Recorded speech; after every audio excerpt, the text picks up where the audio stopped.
Hello everyone and welcome. This is Dawn. I hope you're having a great day.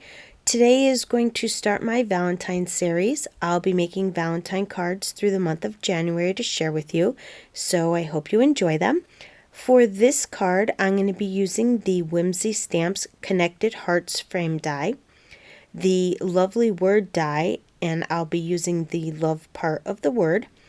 I'll be using the Magnolia die to emboss with because I just love all the detail on this die and I thought it would make a great background. And then I'll use the Wild Weeds for accents. So let's get started. Believe it or not, this card is pretty quick and easy to make. The first thing I'm going to do is die cut the heart in the center of a piece of white cardstock. I cut to 5.5 by 4 1/4, and then I'm just going to tape it in place so it doesn't move around. And then I'm just going to run it through my die cut machine. I'm going to put the outline of the heart aside for later, and then I'm going to save the center of the heart for another project. Next, I'm going to take the Magnolia die and I'm going to place it over the piece of white cardstock with the heart cut out of it. I'm going to spritz it with a little bit of water. This makes the cardstock a little bit more pliable so that it doesn't rip the paper from pressing down so hard when it goes through the die cut machine. Then I'm going to tape it in place because I want to make sure it doesn't move around at all when I emboss it. The sandwich I'm going to be using is for the Gemini Junior. I put a cutting plate down and then my embossing mat, and then I place the die face down, and then I put another cutting plate, and then I'm just going to run it through my die cut machine. Now I think it came out absolutely gorgeous. I just want to show you how nice the embossing came out. It looks just like I used an embossing folder, even though I didn't. I also want to point out you could emboss the paper first with the Magnolia die and then run it through the die cut machine, and this is what it would look like. I don't know if you can see the difference. It's a lot more flat looking. You can still see all the embossing. It just doesn't stand out as much. Both look really nice, but for this particular card, I was looking for a more embossed look. Then I just trim the cardstock down to 4 1/8 by 5 3/8, and then I'll set both of these aside and I'll start making the alcohol ink background. This is the Tim Holtz air blower. I just love this tool when using alcohol inks. It works absolutely amazing. If you don't have one, no worries. You can just blow into a straw and you get the same effect. I'm going to use the alcohol pearl inks today. I did take a few different colors out to use, but I ended up only using the Deception color, and you'll see why when we get started. This is the alcohol blending solution. It helps to move the alcohol inks around, and you could use as much of this or as little of this as you want. I tend to use a lot of it.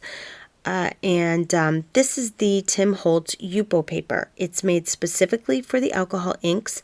And the first thing I'm going to do is squirt some alcohol blending solution on my paper, and then make sure you really blend your alcohol inks before using them, especially the pearl ones. All the pearl accents tend to fall to the bottom of the bottle, so it has a little shaker inside of it to help you shake it up. I squirt some of the Deception color onto the paper, and then I just use my air blower to blow the colors all around.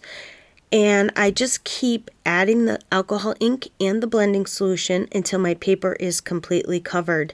The best part about alcohol inks is you can't mess up. If you don't like how it came out, no worries. Just add more blending solution and more ink, and you can easily keep moving the ink around to the spots you don't like.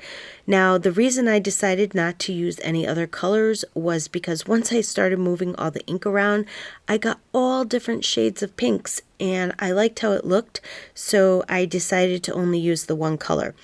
But you can use however many colors you like.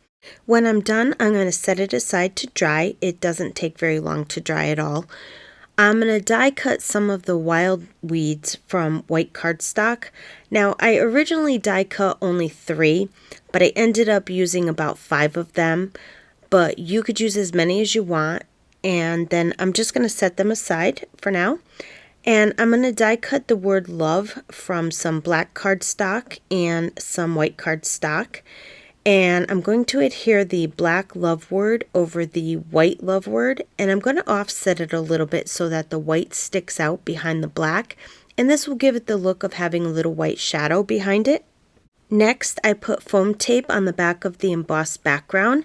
I cut the alcohol background down to size to fit behind the heart, and then I adhere the embossed background on top of it.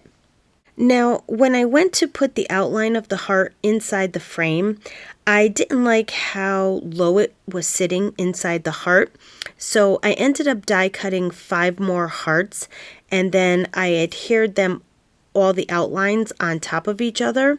I had a total of 6, but you could use as many as you want. I decided that I liked the look of it being raised up so high above the background. Then I just adhere the heart in place. Then I lay out all of my leaves so that I know where I want them to go.